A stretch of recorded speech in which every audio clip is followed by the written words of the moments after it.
This video is part of the Herb Embroidery Stitch Along series by Chrissie Crafts.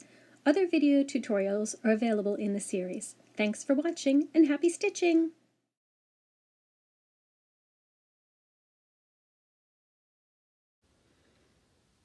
Now for the allium head, I'm going to use a series of cross stitches to make a frothy effect of the allium blooms.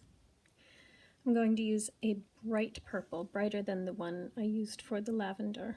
2 strands, threaded in my needle. Cross stitches are not limited to the even weave aida fabric that you see with so many typical cross stitch patterns. I like using little X's for flowers. Don't necessarily have to be perfectly squared off and neat. I just like the effect. But what I do like to do is keep the pattern the same, the order in which I do the X's. For instance, I'm coming up on the top left, I'm going to go down in the bottom right,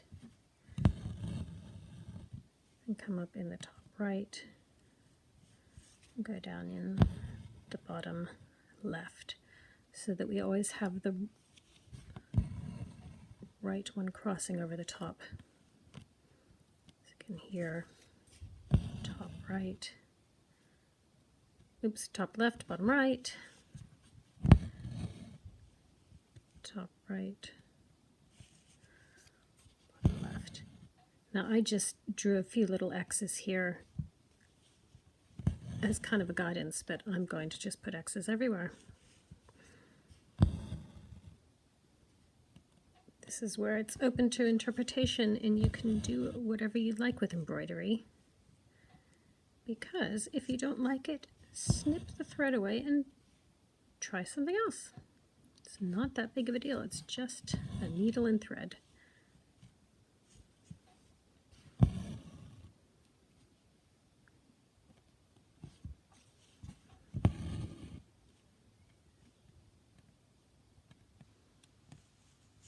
That one's going to be rather tiny, but I'll just put a bigger one next to it.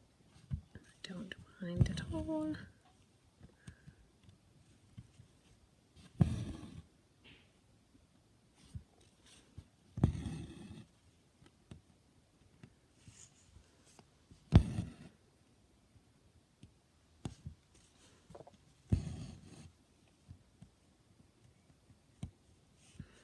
You could add different colored threads, different shades of purple if you'd like. Make it as big or small as you'd like. Something like this would probably also work for dandelion clocks. The same kind of fluffy, fuzzy texture if you don't want to do French knots. And because I did French knots here for the fennel, I'm just doing something a little bit different for the allium.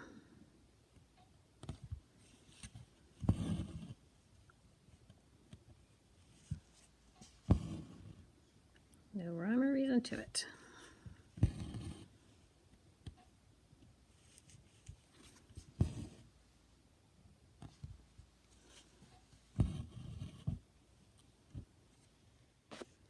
And there, after about a gazillion tiny X stitches, cross stitches, I have a little allium.